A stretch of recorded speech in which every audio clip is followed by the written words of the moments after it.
Just a number of points I want to make as well before we wrap up, and thanks for everybody coming along today. First of all, in terms of the context of this conflict that's been mentioned as well, we know what's happened in the last number of months. We've seen explosions, for instance, in the Nord Stream pipeline that's happened as well. We know, essentially, it's been out there with Seymour Hirsch, and shame on the Irish collective media for not even reporting that report about who blew up the Nord Stream. Because we demand that our politicians hold people to account, regardless of who they are, for any terrorist act, and in particular when it happens in any European sovereign country. But I also think what's vitally important to this argument as well, and how we develop the campaign, is to demand how we see our society. Do we see our society beholden to technocratic warmongers like Ursula von der Leyen? No! Do we see our society listening to the lies of Leo Varadkar and Michal Martin? Do we hear our society bowing down to warmongers in Washington like Joe Biden and Victoria Nuland? No! We should stand up for the dignity and respect and sovereignty of the Irish country and of the people, to be respectful to people across the world, in solidarity with those in the Donbass, solidarity with people struggling in Ukraine, solidarity with the ordinary working class people in Russia, and everybody who's here. In terms of the Russian people, it's absolutely despicable, the Russophobic narrative that's been portrayed by this Irish media. So solidarity with the Russian people in Ireland. Hear, hear!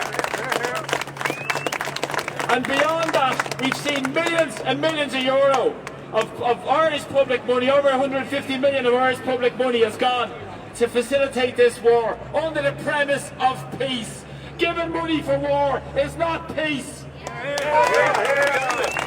And the Irish government give me this impression that they're humanitarian. They're opening the doors for Ukrainians coming in. They're not humanitarians. What they are, if they were humanitarians, they wouldn't be sending money off the war. They would be solving our homeless and housing crisis in Ireland. They would be solving our health crisis, a million people on the hospital waiting list in Ireland.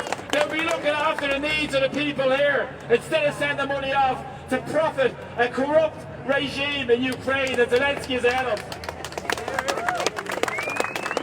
And that's what he is. He's only a puppet, corrupt leader that's bowing down to the American imperialists and their agenda to drive a unipolar world. That's what their agenda is. Hear, hear. So we should stand up for the sovereignty of each and every country, and in particular the Irish country, and more than ever we need it. But we need to build a huge anti-war movement in Ireland, and it's only going to be led by ordinary people. It's not going to be led by any political parties. It's not going to be led by any other nefarious influences. It's going to be driven by ordinary people, by all of us here today, working together to build a bigger campaign, uniting the groups together and building a campaign that's going to put the needs of ordinary working class people first. Because ordinary people are always the one to be sent to front lines to die. Over 100 years ago, John Redmond went around Ireland, had monster meetings, and he recruited up to 1 million Irish troops, went over and died on the battlefields of Somme, Flanders and many more battlefields. For what? Why did they die? They died for imperialism. They didn't die for any betterment of our living conditions. They didn't die for democracy. They didn't die for freedom. They died for an agenda of a ruling elite who want to control society and want to look after their rich bosses, the billionaires, the corporate and the military industrial complex.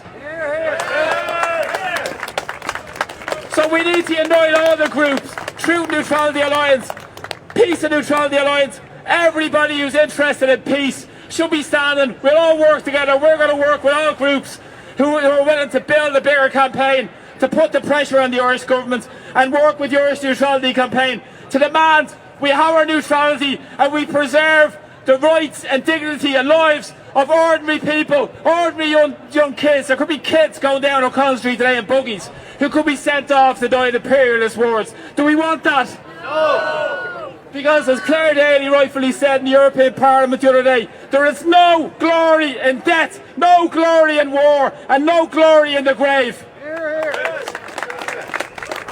The glory is using our voice on the ground now throughout Ireland to demand peace and stand up for our neutrality. So we need to stand together and be united as ordinary working class people. So thanks very much for everybody coming along. Thanks to the people who've travelled from long distances today to be here as well. And solidarity, I see the flags there as well, with everybody who's come from various countries. And solidarity with each and every one, because you're all very welcome, and it's all of our interests, ordinary working class people, that need to be put first. Because we can't go through generations and generations of facing this horrors, working towards a nuclear Armageddon. These guys are psychotic, and they don't care about the needs of any of us. They have a neoliberal agenda in Ireland that's destroyed our society. They've destroyed our housing. They've just made a massive homeless crisis. They've all put the profits in the need of their vulture funds and their rich pals. And we need to stand up for the respect and dignity and sovereignty of our country. Here. So we have a petition there as well, going around as well, so people can sign up to that or come up afterwards. You're more than welcome. And I want to thank each and every one of you again for coming along today. And please share this far and wide to try and say there's an anti-war movement growing in Ireland, and it's going to be led by all of us, ordinary people, no vested interests, no other agenda. The only agenda is to put the rights and needs of ordinary people first and demand peace. So take care, and listen, thanks a lot for everybody coming along today. I really appreciate it. And hope you're all safe travelling home, and I really appreciate everybody coming up from long distances.